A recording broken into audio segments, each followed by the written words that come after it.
할렐루야. 오늘 하나님 우리와 함께 하시는 복되고 좋은 날입니다. 평강의 주께서 친히 때마다 일마다 여러분에게 평강 주시기를 간절히 축원합니다. 오늘 설교 제목이 뭡니까?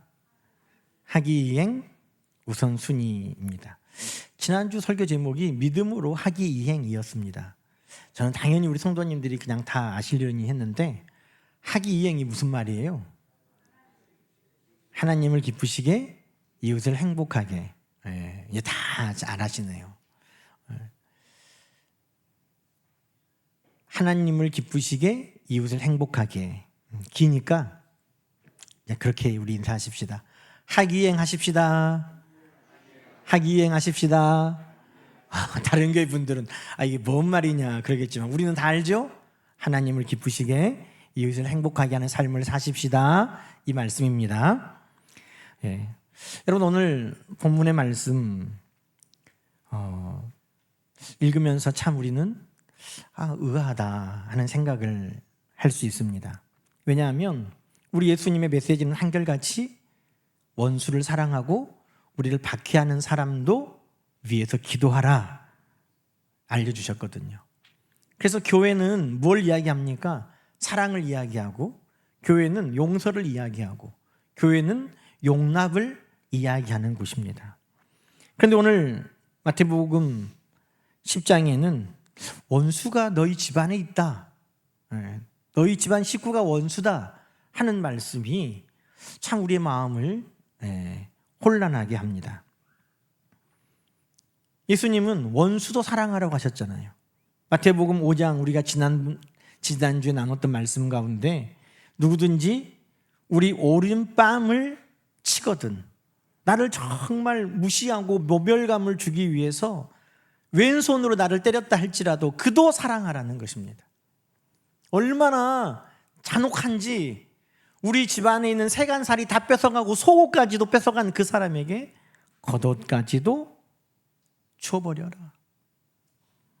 억지로 오리를 가게 하면 심리를 가져와라.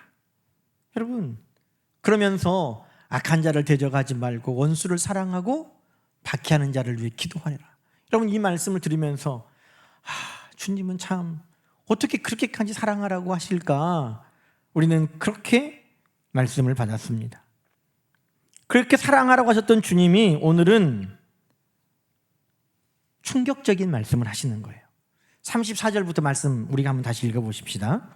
내가 세상에 화평을 주러 온 줄로 생각하지 말라. 화평이 아니라 뭘 주러 왔다고요? 검을 주러 왔노라. 35절도 계속 읽어봅시다. 내가 온 것은 사람이 그 아버지와 딸이 어머니와 며느리가 시어머니와 불화하게 하려 함이니 사람의 원수가 자기 집안 식구다 그러셨습니다. 여러분, 우리가 몇 가지 말씀을 아전인수격으로 해석하고 또 오해하는 거 있어요. 그 중에 가장 대표적인 게 그냥 주일날 예배 와가지고 막 꾸벅꾸벅 졸다가 우리가 스스로 위로하면서 뭐라고 하죠? 맞아, 하나님은 나를 사랑하셔 그럽니다. 왜? 성경에 무슨 말씀이 있어요? 하나님이 사랑하시는 자에게 잠을 주신다는 거예요. 그래서 예배 시간에 졸다가도 그래, 하나님이 나를 사랑하신가 보다 이렇게 생각할 수 있어요. 그런데 집안에 혹시 형제들하고 다툼이 있고 부모님하고 사이가 안 좋고 가족들하고 이 불화가 있을 때에도 이 말씀을 갖다 붙이면 안 돼요. 성경 말씀에 맞아, 원수가 집안에 있다고 가족이 원수라고 그랬어. 아이고 원수들. 여러분, 그 말씀이 아니에요. 여러분, 이 말씀은 가족을 원수처럼 살라는 말씀이 절대 아닙니다. 우리는 나를 통해서 온 가족이 복을 받아야 됩니다. 나를 통해서 온 가족이 구원받아야 됩니다. 성경은 뭐라고 말씀합니까? 주 예수를 믿으라, 그리하면 너와 내 집이 구원을 얻는다는 겁니다. 그러니 우리는 우리 모든 식구들이 구원받고 하나님 자녀되고 그 복을 나눌 수 있도록 우리는 함께 사랑하며 화해하며 평화를 누리며 용납하며 복된 가정을 만들어 가야 되는 것입니다. 그럼 여러분, 오늘 네 집에 원수가 있다 하는 말씀을 우리는 어떻게 이해해야 합니까? 여러분, 이 말씀을 잘 이해하려면 34절 말씀을 우리가 다시 봐야 됩니다. 우리가 성경의 말씀을 잘 이해가 안 되면 너무 어렵다 그러면 그 말씀의 열쇠가 그 앞에 있을 수가 있어요. 뺨을 치는 자들 막 사랑하러 어떻게 사랑합니까? 그런데 그 앞에 답이 이미 있잖아요. 원수를 사랑하고 박해하는 자를 위해 기도해라. 기도함을 통해서 우리가 그들도 사랑하고 용납하고 받아줄 수 있게 우리 주님이 도와주신다는 것입니다. 여러분, 가정 안에 원수가 있다, 그것을 말씀하고자 함이 아닙니다. 오늘 34절 말씀 다시 읽어볼까요? 내가 세상에 화평을 주러 온 줄로 생각하지 말라. 화평이 아니라 뭘 주러 왔다고요? 검. 여러분, 검. 이 검이 오늘 이 말씀을 푸는 열쇠입니다. 여러분, 이 검은 무슨 검이냐면 작은 단도를 의미합니다. 전쟁터에 나갈 때 쓰는 큰 칼이 아닙니다. 우리가 이순신 장군이 한산섬 달 밝은 밤에 긴 칼 옆에 차고 하는 그 긴 칼이 아닙니다. 여러분, 그 긴 칼은 어디 쓰는 겁니까? 적군을 죽이려고 목을 베고 찌르고 상처내고 아프게 하려고 쓰는 게 그 긴 칼입니다. 그런데 예수님이 우리에게 긴 칼을 주신 거 아닙니다. 아유, 교회 다니려면 가족들하고도 싸우려야죠. 교회 다닐라 보면 이웃들하고 안 맞는 영적인 전쟁도 하면서 때로는 싸울 필요도 있죠. 아니요, 여러분. 주님은 우리에게 싸우라고 긴 칼을 주시지 않았어요. 그 칼로 가족들을 아프게 하고 이웃들을 상처 주고 하는데 쓰라고 우리에게 칼을 맡기신 게 아닙니다. 혹시 지금도 그 긴 칼 옆에 차고 계신 분들 계세요? 그걸로 막 교회 나가기 위해서 다른 사람들과 싸우고 다투고 미워하고 분쟁을 일으키는 분들, 그 칼은 조용히 내려놓으시기 바랍니다. 여러분, 여기서 말하는 그 검은 이스라엘 백성들에게는 아주 익숙한 것이었습니다. 베드로는 늘 가지고 다녔어요. 요한복음 18장 한번 읽어볼까요? 요한복음 18장 10절에 보면 이에 시몬 베드로가 칼을 가졌는데, 시몬 베드로가 칼을 가지고 다녔어요. 그런데 시몬 베드로가 이 칼을 가지고 위급하니까 대제사장의 종의 귀를 베버렸다는 거예요. 예수님께서 칼을 칼집에 도로 꽂아라 그러셨습니다. 여러분, 이건 긴 칼, 싸우라고 준 칼이 아니에요. 그 용도가 있어요. 뭐 할 때 쓰는 칼이었을까요? 요즘도 유목 생활을 하는 중동이나 또 저기 중앙아시아에 가면, 몽골에 이런 데 가면 다 칼을 가지고 다니잖아요. 그 칼은 딱딱한 빵을 자르기도 하고 고기를 나누기도 하고 음식을 먹을 때 쓰는 칼이었어요. 그래서 그 칼은 차고 다녔어요. 빵을 먹을 때도 고기를 자를 때도 써야 되니까. 그런데 이스라엘 백성들에게 이 칼이 정말 중요하게 쓰임받을 때가 있었어요. 그건 언제일까요? 지금도 칼을 아주 이 짧은 칼을 막 잘 쓰는 분들이 계시더라고요. 고기를 도축한 뒤에 걸어놓고 이렇게 하는 분들이 있죠. 그분들이 어떤 분들이에요? 그분들이 식육 처리 기능사, 어려운 자격으로 하면 그거고요. 발골사, 정육사, 우리가 여러 가지 이름으로 부릅니다. 고기를 해체하는 분들, 그분들은 아주 짧은 칼, 그 칼을 가지고 샥샥샥샥 잘 칼을 나누죠. 이스라엘 백성들도 빵을 자르고 자기가 먹는 고기를 자르는 것뿐만 아니라 이 칼을 가지고 늘 요긴하게 쓸 때가 있었습니다. 레위기 1장 말씀 볼까요? 레위기 1장에 보면 이스라엘 백성들이 하나님 앞에 예배드리러 가서, 자, 6절 읽어봅시다. 그는 또 그 번제물의 가죽을 벗기고 각을 뜰 것이요. 누가 해요? 제사장이 해요? 예배드리는 예배자가 해요? 예배자가. 하나님 앞에 제물을 바치려고 그 제물을 죽이고 그 제물의 가죽을 벗기는 일을 그 예배자가 합니다. 칼을 쓰는 거예요. 레위기 3장에 보면 또 화목제를 드릴 때에도 9절부터 읽어볼까요? 그는 그 화목제의 제물 중에서 여호와께 화제를 드릴지니 그 기름 곧 미골에서 벤 기름진 꼬리와 내장에 덮인 기름과 내장에 붙은 모든 기름과 두 콩팥과 그 위에 기름 곧 허리 쪽에 있는 것과 간에 덮인 꺼풀을 콩팥과 함께 떼어낼 것이요. 하나님 앞에 하나님께 드릴 예물을 떼어내는데 사용하는 칼입니다. 다시 말해 예수님께서 우리에게 주신 칼은 싸우고 상처 주고 전쟁하는데 쓰는 긴 칼이 아니라 내 삶에서 하나님의 것을 거룩하게 구별해내는 데 쓰라고 우리에게 칼을 주신 것입니다. 그 칼은 하나님의 것을 분리하고 구별하는 데 쓰는 것입니다. 여러분, 이러기 위해서는 그 칼을 가지고 나의 삶의 시간도 분리하고 구별해야 됩니다. 지금까지는 내 모든 시간이 나의 것이었다면 이제는 나의 시간 중에 하나님의 것을 구별해야 됩니다. 그러다 보면 내 안에 갈등이 생기죠. 바쁜데, 할 일도 많은데, 그런데 이 시간을 하나님의 것을 구별해야 된다고? 물질도 하나님의 것은 구별해야 됩니다.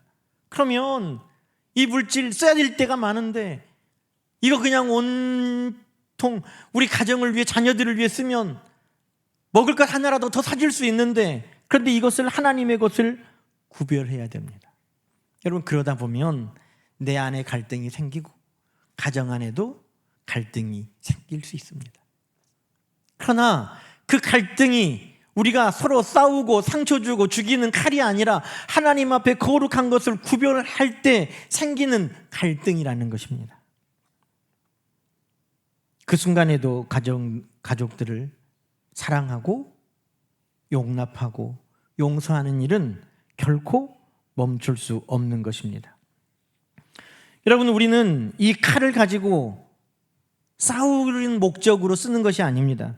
세상의 불화를 위해 예수님께서 이 칼을 우리에게 주신 것이 아닙니다. 우리의 삶의 우선순위를 바로 잡고 하나님의 것을 거룩하게 구별하는데 그 칼을 쓰라고 우리에게 이 칼을 주님이 가져오셨다는 것입니다.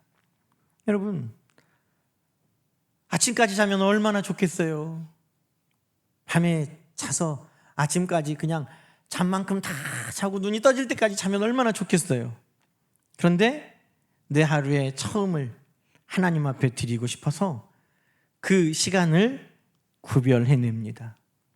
그러면 수많은 갈등이 내 안에 생기잖아요. 그냥 잘까 오늘은 그냥 쉴까? 그 갈등이 내 안에서부터 막 시작되는 거예요.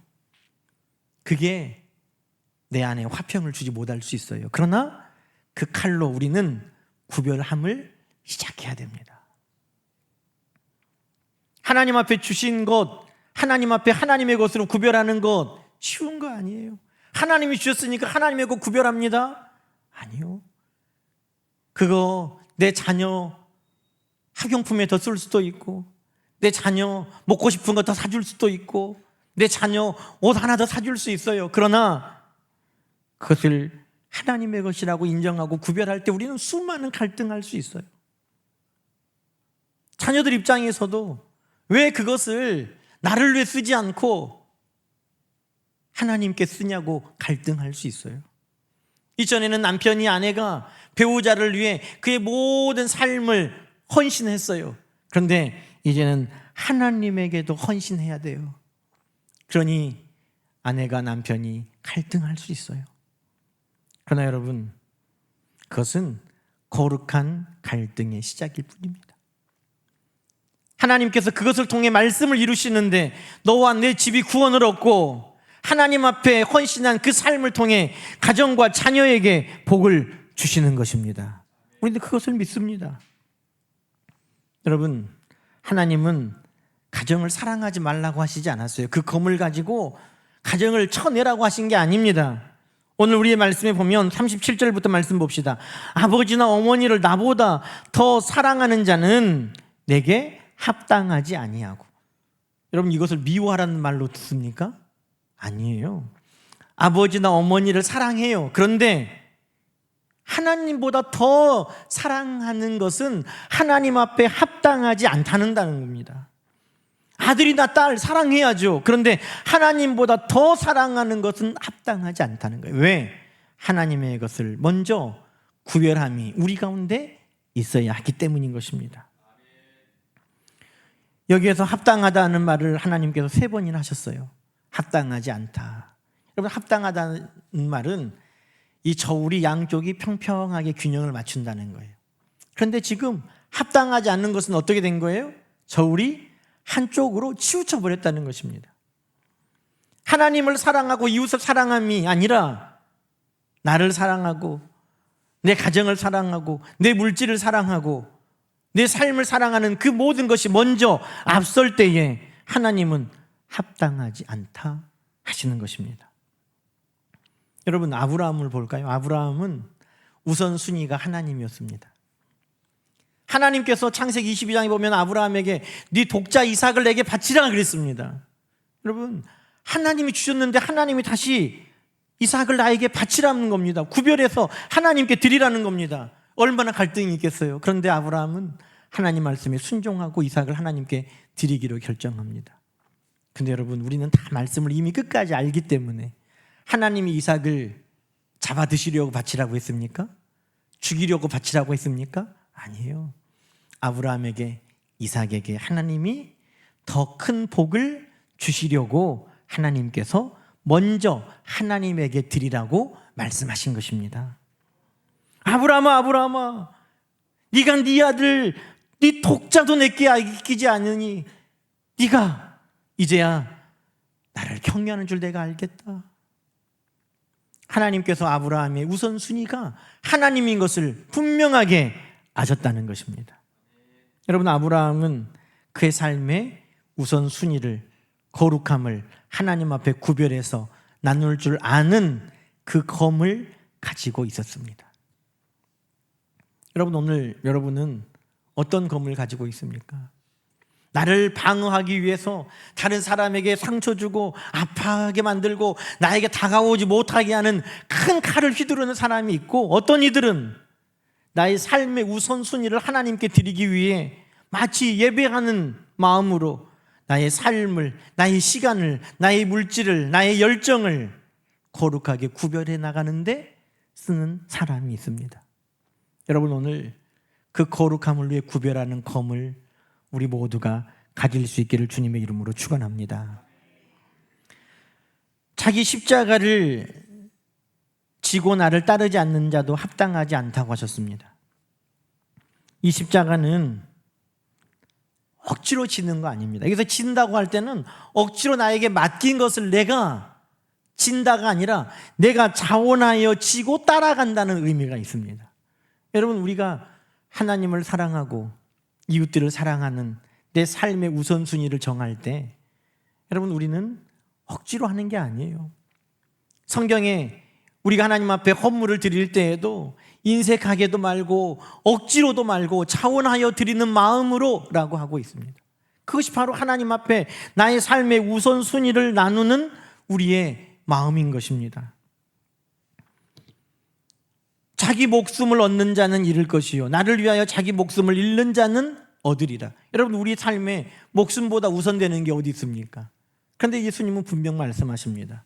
목숨도 나를 위하여 내어놓는 자는 그 목숨을 얻는 자가 되리라.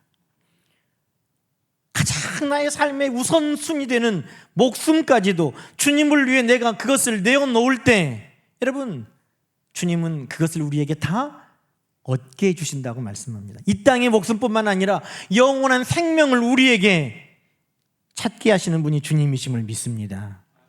여러분, 우리는 39절 말씀을 들으면 상징적인 말씀이겠거니 이렇게 생각합니다. 아니, 목숨도 어떻게 주님을 위해?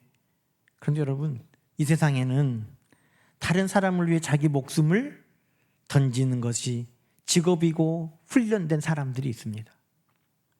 대통령을 경호하는 경호원들은 원래 그렇게 태어나지는 않았어요. 그러나 그들이 직업을 경호원으로 삼고 그들이 날마다 훈련받고 준비함을 통해 대통령을 위해 자기 목숨까지도 먼저 내어놓는 결단을 하는 것입니다.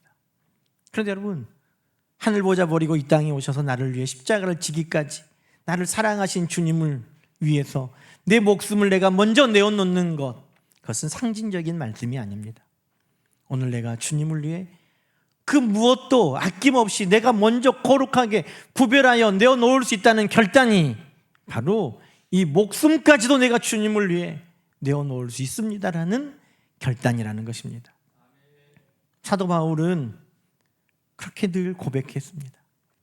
주의 복음을 전하는 일에는 내 목숨조차도 귀한 것으로 여기지 아니하고, 사도 바울이 날마다 아침마다 눈을 뜨면 박해하는 자들이 있고 핍박하는 자들이 있고 원수들이 도처에 도사리고 있고 사도 바울을 죽이려는 많은 계획들을 가진 이들이 있었지만, 바울은 내 목숨도 주님의 것이니 내 목숨도 아끼지 아니하고 내가 주님이 맡기신 이 일을 내가 감당해 나가리라 라고 결단했다는 것입니다.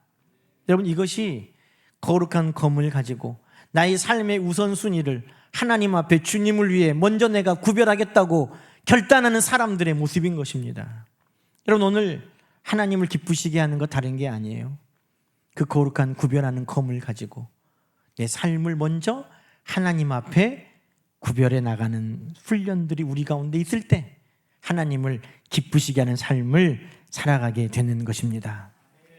또 오늘 말씀해 보니까 이웃을 행복하게 하는 것도 오늘 말씀하고 있습니다. 작은 자를 영접하는 것. 여러분, 초라하고 약하고 나에게 아무런 유익이 없는 것 같은 사람, 그 작은 자입니다. 그들을 어떻게 우리가 영접할 수 있습니까? 여러분, 여기 성경에 오늘 말씀 영접, 데코마이라고 하는 이 헬라어는 그냥 받아줬다 이 정도 뜻이 아니에요. 제가 이스라엘 백성들이 출애굽했던 광야에 사는 사람들의 다큐멘터리를 본 적이 있습니다. 흔히 여러분, 광야와 사막은 좀 헷갈리잖아요. 광야와 사막의 차이를 아세요? 이스라엘 백성들이 40년 광야 생활했다고 하잖아요. 그런데 우리가 중동에 가면 사막도 있거든요. 사막 생활이라고 안 하잖아요. 광야라고 하잖아요. 광야와 사막은 분명하게 차이가 납니다.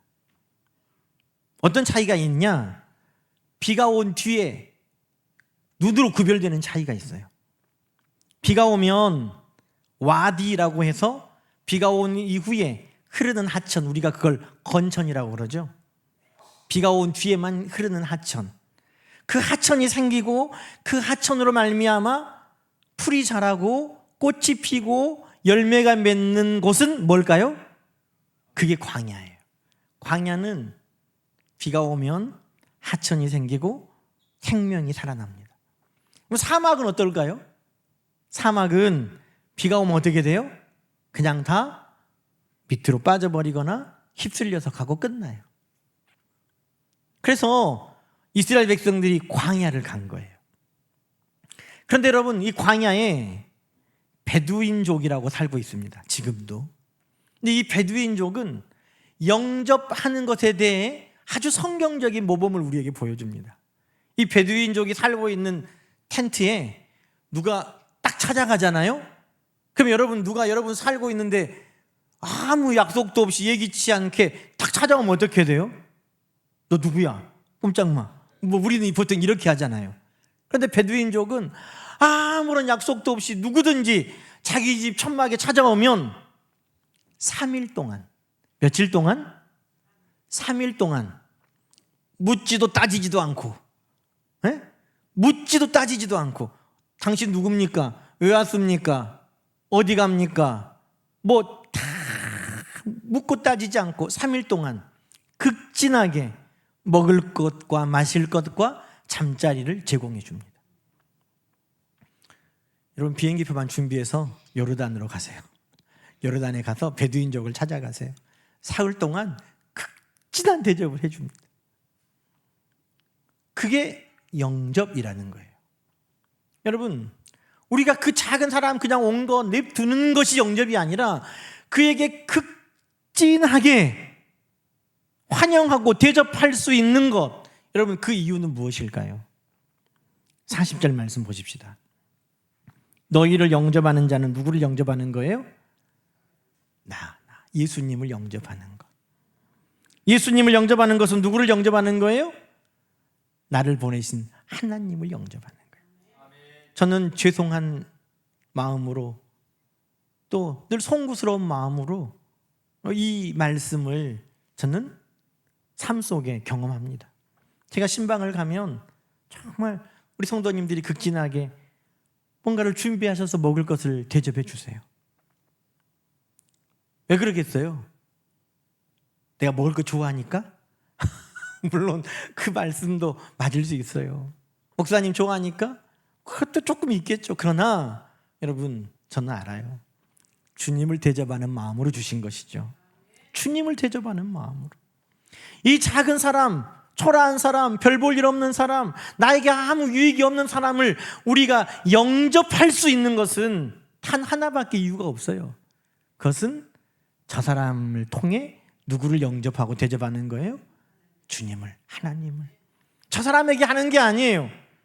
주께 하듯이 주님 받으시도록 하나님께 드리는 그 헌신이 바로 그 작은 자 하나에게 영접하는 것이라고는 성경은 말씀하고 있습니다. 열왕기하 4장에 보면 수넴 여인이 나옵니다. 엘리사 선지자가 그 수넴 여인이 사는 집 앞에를 늘 왕래를 했어요. 근데 이 수넴 여인이 남편에게 그러는 거예요. 여보, 저 엘리사 선지자가 늘 우리 집 앞을 이렇게 왔다 갔다 지나가는데 저 선지자 피곤하면 쉴 수 있도록 우리가 방을 하나 마련해 줍시다. 그러는 거예요. 왜 그러겠어요? 성경에 분명하게 답이 나와요. 하나님의 사람을 위해서. 누구를 위해서? 그냥 엘리사를 위해서 하는 게 아니에요.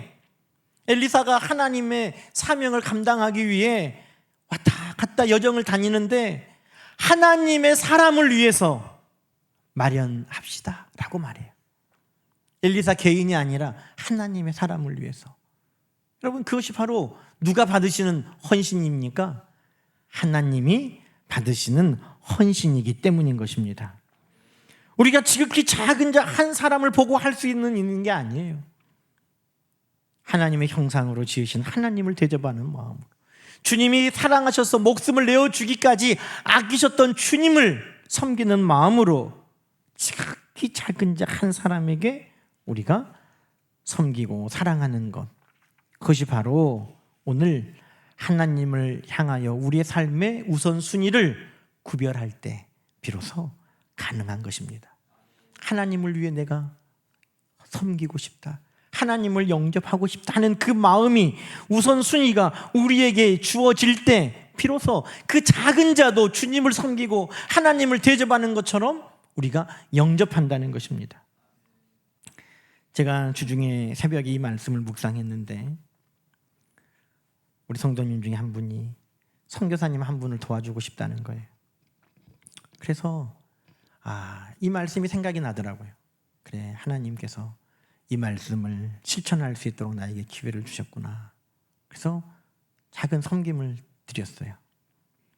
여러분, 우리 모두에게 하나님께서 하나님을 위한 거룩한 삶의 우선순위를 구별했다면 작은 자 한 사람에게 하나님을 대접하고 주님을 섬기는 마음으로 우리가 물 한 잔, 냉수 한 그릇이라도 줄 수 있는 그 순종을 우리에게 찾지 않으시겠습니까? 제가 여러분에게 거룩한 부담감을 드릴게요. 한 선교사님이 저에게 카톡을 했어요. 그분은 캄보디아에서 사역하세요. 여러분, 지금 캄보디아 하면 한국 사람들에게 어떤 곳입니까? 인신매매 무서운 곳, 가면 안 되는 곳. 근데 불과 몇 년 전만 해도 캄보디아는 물가도 저렴하고 안전하게 여겨져서 많은 교회들이 단기 선교를 갔어요. 그래서 올 1월 달에도 한국에 있는 새 교회가 그 선교사님 교회와 공동체에 단기 선교를 오기로 약속을 했어요. 그 선교사님이 6개 교회를 개척해서 하고 있는데 아이들이 한 300명 되더라고요. 새 교회가 와가지고 겨울 성경학교도 하고 봉사하고 아이들하고 함께 시간도 보내겠다고 약속을 했는데 그 교회들이 다 안 왔어요. 이해가 되죠? 지금 누가 아이들 데리고 캄보디아 간다면 우리 교회에서도 벌써 장로님들이나 성도님들 다 걱정하시겠잖아요. 다 인지상정 이해가 돼요. 캄보디아에 아이들 데리고 장기 선교 갑니다 그러면 다 걱정할 거잖아요. 근데 문제는 그 캄보디아 아이들이 1년 동안 1월 달에 새 교회에서 와서 겨울 성경학교 하고 또 할 때 달란트 시장을 한다고 해가지고 1년 동안 달란트를 모았어요. 여러분 달란트 시장 아시잖아요. 1년 동안 달란트를 모았어요. 그래서 선교사님 볼 때마다 아이들이 선교사님 저 달란트 이만큼 모았어요 막 하는 거예요. 선교사님 지금 한국에서 교회가 와요 안 와요? 안 와. 어떻게 해요? 선교사님이 생활비를 털어가지고 6개 교회 아이들에게 달란트 시장을 해줬어요. 그 소식을 전해주는 거예요. 여러분 하나님 앞에 우선순위를 정한 거룩한 칼을 가지고 검을 가지고 할 수 있는 거죠. 우리도 십시일반 내도 하나님 앞에 거룩한 우선순위를 가지고 그 일을 감당하겠습니다 하면 우리도 도와줄 수 있는 거죠. 라오스의 선교사님도 연락이 와요. 여러분 라오스는 공산국가인데 지금도 총으로 쏴서 죽이더라고요. 그 선교사님이 직업학교를 열어가지고 산족들 여러 마을들에서 그 직업학교를 다니면서 복음을 듣고 목사님이 나오고 변화가 생겨요. 그러니까 찾아와서 하지 마라, 돌아가라 막 한다는 거예요. 근데 한국 사람은 못 건드려요. 근데 누구를 죽였겠어요? 그 선교사님을 바로 옆에서 돕는 목사님을 총으로 6발인가 7발을 쏴가지고 죽였어요. 지금도 그런 세상을 살고 있어요. 목숨을 걸고 목회를 하고 예배하더라고요. 근데 그 선교사님이 훈련시킨 목사님들이 천국 가기 전에 한국을 꼭 눈으로 보고 싶대. 왜? 천국은 못 보니까 정말 말씀으로 변화되고 새벽에 하나님 앞에 예배 드리고 정말 복을 받았고 하나님 앞에 말씀으로 살고 있는 그 모습을 보고 싶대. 12명을 데리고 온다는 거예요. 목숨을 걸고 목회하는 그분들을. 여러분 우리 삶의 우선순위에서 하나님의 것을 하나님의 것으로 구별하고 하나님의 시간을 내 삶에서 구별하고 하나님의 물질을 내 삶에서 구별하고 하나님을 위한 내 삶의 헌신을 구별하지 않으면 이 작은 일을 위해 물 한 그릇 내어주는 것은 너무너무 어려운 거예요. 왜? 주님이 내 삶의 우선순위가 되지 않으면 주님 섬기는 마음으로 그 작은 자에게 줄 수 있거든요. 그런데 주님 섬기는 것이 내 삶의 우선순위가 안 되면 그는 그냥 작은 자고 그는 그냥 초라한 자고 그는 그냥 내 삶에 아무런 의미가 없는 자로 끝나버리는 거예요. 그런데 주님을 향한 우선순위가 내 안에 있으면 주님을 대접할 기회가 되고 하나님을 섬길 기회가 되는 것입니다. 그러니 여러분 오늘 우리는 하나님을 기쁘시게 이웃을 행복하게 하기 위해서는 그 구별을 위한 거룩한 검을 가져야 돼요. 그리고 하나님의 것을 먼저 구별할 수 있는 우선순위가 우리 삶에 있을 때 비로소 하나님도 기쁘시게 작은 자 한 사람도 기쁘게 할 수 있는 하기이행의 삶을 우리가 살아갈 수 있게 될 줄로 믿습니다. 함께 기도하십시다. 하나님 아버지, 우리는 나를 향해서 다가오지 못하도록 나의 것을 빼앗기지 않도록 크고 긴 칼은 차고 있지만 하나님의 것을 하나님 앞에 먼저 구별하기 위한 거룩한 구별의 검은 없습니다. 주님 우리에게 오셔서 그 검을 주셨다고 하셨사오니 이제는 하나님의 것을 먼저 우선순위로 생각하고 하나님께 구별하고 그 마음으로 하나님을 주님을 섬기고 대접하는 마음으로 지극히 작은 자 한 사람을 영접할 수 있는 마음을 우리 모두에게 허락하여 주옵소서. 예수님의 이름으로 감사하며 기도드리옵나이다. 아멘.